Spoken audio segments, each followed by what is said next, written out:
Hey guys, what's up? Today I am actually in Arkansas and I figured I'd do a real quick video on these. I said I was gonna do a video quality, like kind of my thoughts on it. And so it's been a little bit over a month now that I've been testing these out, and I have really been enjoying these glasses.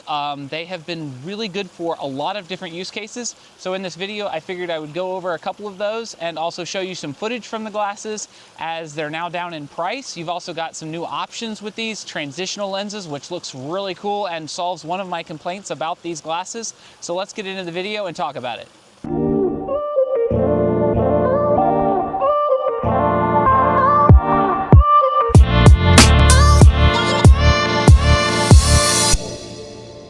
All right, so the first thing I really just want to discuss is the video quality of these. I have been really impressed with the image quality. So I've used these, like grab them like this and put them down. So it's really cool to be able to do that and then like guide them down. The other thing that's really nice about these is you have cameras obviously always on your face. So I was able to take these to a trip to Toronto, as I stated in the previous video.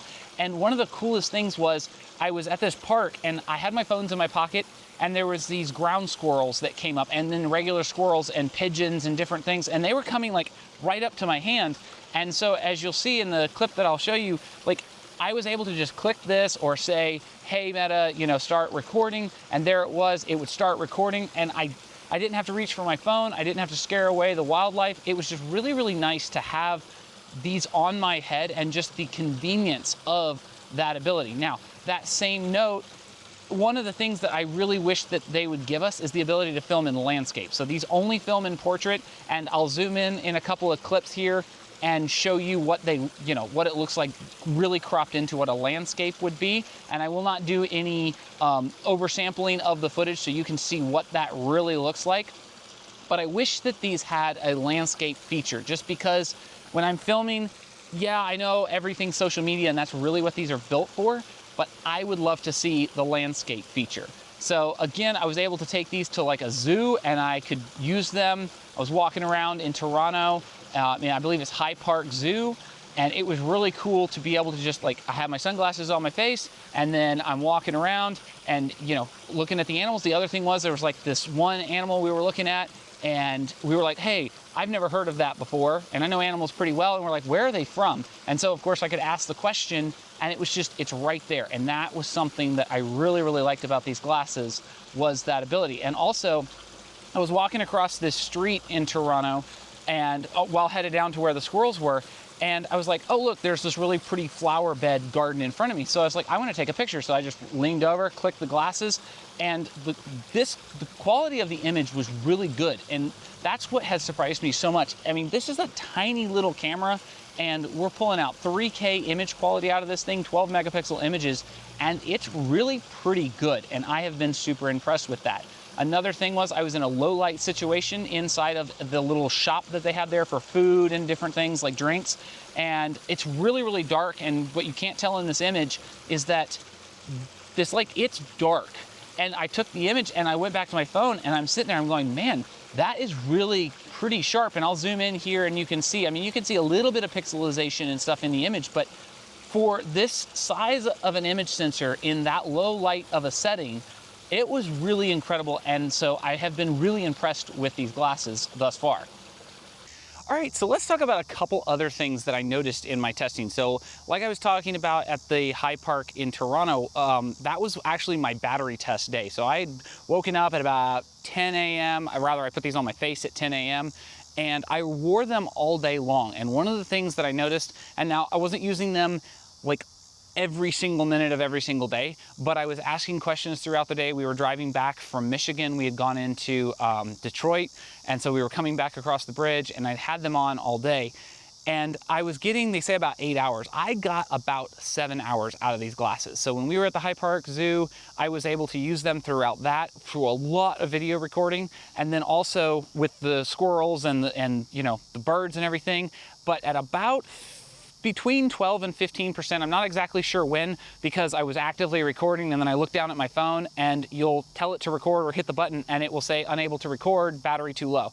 And then I noticed that as the time went on a little bit more, we were getting towards the end of the day, almost to our flight going home, and I was sitting at about, I want to say 5% battery, and they stopped being able to take pictures. So that's just something to note about the glasses, is that I'm going to say basically at about 15%, maybe 12, you pretty much lose all video and photo capability. I mean, you can go down to, like I said, about that 5% range with photos, but video dies.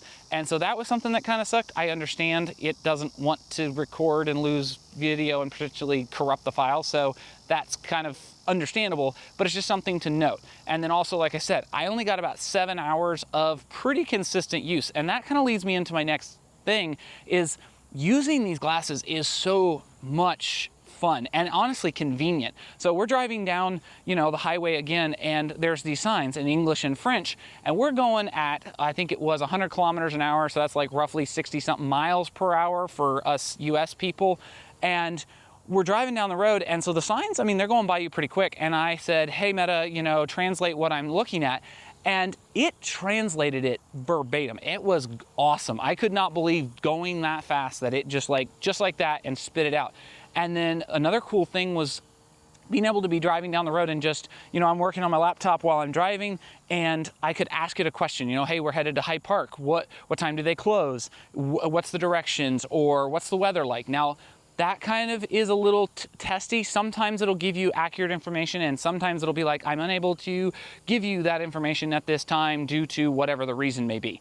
And that's with location services turned on for the glasses. So just kind of keep that in mind, that you're not going to get complete, I would say, hands-free functionality all the time out of these glasses.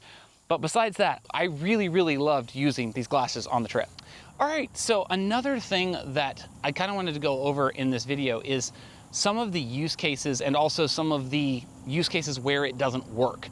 One of those, let's go to the doesn't work, and then we'll go into the use cases. And one of those is, if I take my glasses and I'm talking to, say, my wife or something, and I flip them up on my head like this, the person on the other end of the call, so my wife in this case, loses the ability to hear me. Now, I can still hear her and able to hear the entire conversation because of the speakerphones back here, but I have to grab the glasses, put them down here like this, for her to be able to hear me. So that is a bad thing, but also kind of a good thing, because one of the things I've noticed is that when I have these on, somebody else can't say, hey, Meta, and then all of a sudden activate my glasses and start talking. It's very, very directional to the person wearing them, which is really kind of cool. So, but also a downside in that when I do this, I lose the ability to talk. Now, another thing with a downfall is that I had my AirPods in the other day, and I had my glasses on, and I was in a phone call, and I wanted to say, hey, Meta, and ask it a question while I was on a phone call. If you, at least for me, and maybe I didn't have something set up right, but if you are synced to your phone, it will not use the Hey Meta feature even while you're using AirPods, which kind of sucks, because like I'm on a phone call, I'm using another Bluetooth device, but it canceled out the Hey Meta ability for some reason. Now, I understand that's kind of a Bluetooth thing. I don't know if it's necessarily a Meta thing or even the Oakleys, but it's just something to note that if you have AirPods in and you're wearing these glasses, and I understand why would you have dual, or why would you have both? Well, in this case, I was somewhere where I had my glasses up here quite a bit, and I had just had my AirPods in, and I was using them as more sunglasses than, the smart features and the AI stuff. So with that in mind, I wasn't really thinking about using them for my, microphone and speakers. So that's just something to keep in mind if you're using these glasses. So kind of on the, downside or downfall of these particular model of the glasses is that when I'm using these to kind of go from, I have my AirPods in, or maybe I'm just using these as my microphone and my speaker and, my audio call and everything, is let's say you're driving with these, you've had them on all day and they're still running, and you're in a call, and the closer to evening you get, you're having to go do something. Well, you're on a call that you can't get off of, and you flip them up here because you need to be able to see because it's getting darker. That is something that really sucks about these, because if you don't have your AirPods with you, then flipping them up on your head, you lose the microphone ability, thus you can't talk, and it's kind of a downfall to these. Now, that said, they have released the new transition lenses with the black frames, and I've got to be honest, those look sick. The ability to go from just basically clear glasses to sunglasses looks really awesome, and I really think that's a viable option for the problem that I experienced with these glasses. Is go get those and then you solve the problem. You don't got to worry about flipping them up here anymore because you don't you know, you can just wear them like glasses. So that is really cool, and kind of that ends my downsides to these glasses. I can't come up with a lot of negatives because I really honestly like them and think that they're a really nice pair of sunglasses. Style again, but nice in terms of the AI features and the functionality. All right, so I don't really want this video to be super long, and I've covered a couple different topics and everything, and I kind of want to just go over what the use cases of what I think these glasses are good for. The first thing is POV shots. Really nice. I was playing badminton with my son out in the backyard, and I put these on. I was listening to music, and then I was like, hey Meta, take a video, and I got some really awesome, like me swinging shots that I thought just looked really cool. And the fact that they were right here. We went to Georgia and did a video shoot, and we tried out putting these on some of the people we were filming, and they were sitting around a table, and so we put it on, you know, one person's face, and they interacted with the person to their right, and then we passed the glasses around, and it was a really cool, like, first-person perspective of looking at your family at the dinner table. And it just, to incorporate that into a video was something that I can't do with my big, you know, Z9 or even my Pocket that I'm filming on right now. Like, I can't put it right here and film what's directly in front of me. So that was something that I thought was a really cool use case, is just the POV. And I know that's what they're made for, duh. But I mean, these are action glasses, and so you can use them in sports like badminton, you can use them while working out, you can use them while biking, running. I mean, they're really nice for those features. The speaker quality, really good.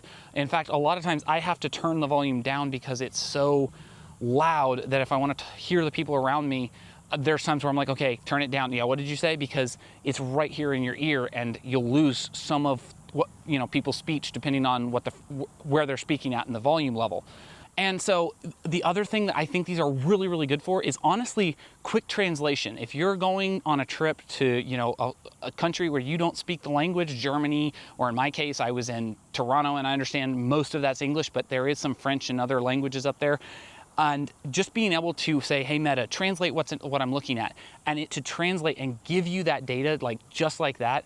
And that kind of leads me into my next point of I really like how convenient these are. And I said it before, being able to take video when I don't or can't get to my cell phone to get the video and get the shot that I want is a very convenient thing. And sometimes just being able to have the camera here is a little bit less intrusive than holding a phone up or a big camera and like filming somebody. Nobody really notices. And then I also did pick up these little black covers here. You still see the white light around it, and it allows light through, but it's not just this white binging light. So if I'm filming something like this and I don't want like the camera to pick up the filming, it allows me to have that ability. But again, in a darker or indoor situation, you still see the white light around it, and so they're really cool. I'll throw them at the bottom of the in the video for a link, and you can pick them up if you have a pair of these. They also work on the Meta Ray-Bans, so I highly recommend getting those if you are going to be filming in situations where, you know, a light constantly doing this is going to be annoying and or super bright. So just kind of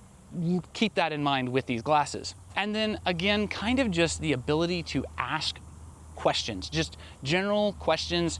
You know, what's the weather like, where I'm headed, what time is this place open? And I know that these are things that obviously Meta and, you know, the Ray-Bans have been doing, but having never had them, that's something that's kind of my take on this is I've never had, you know, smart glasses before or AI glasses, and the ability to just sit there and we're driving down the road and my wife's like, hey, what's this thing, you know, that we're headed towards? Or, hey, what about this? And just, I'm sitting there working and instantly, you know, ask the question, it's there, you get the answer, you can do basically it goes again for another question, so you can ask and you just continue on the conversation. It's really convenient and nice.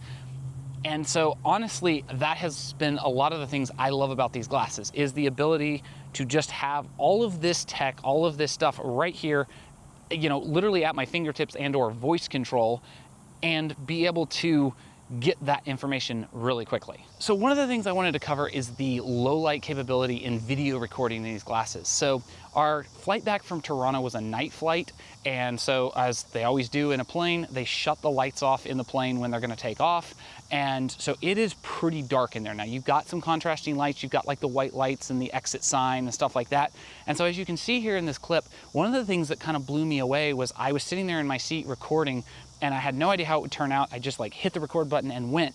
And I got back to the footage and I'm sitting there and I'm going, you know, I have a lot of detail in this, and you know, it's got your contrast to it. It's got, yeah, some pixelization, but I mean, we're talking about this little tiny sensor up here that's getting this level of detail in a fairly black environment. I mean, except for the lights that were around us, if you looked, you know, far enough back in the plane, you really couldn't see the person, you know, 4 or 5 aisles back because the entire back of the plane was dark. So it was just something that really surprised me, and I think is worth noting in this video, that when you're in a dark situation with that kind of light, you can still get some very decently usable footage. And if you clean this up and you put it through maybe like a, you know, a degrain, a denoise, and like maybe some, you know, 2x resolution or something like that, you might get some really crisp footage out of this. And what you're seeing here is obviously I'm not using any of that stuff. I want you to see straight out of the camera, but just to give you an idea of what this camera is capable of if you wanted to use it.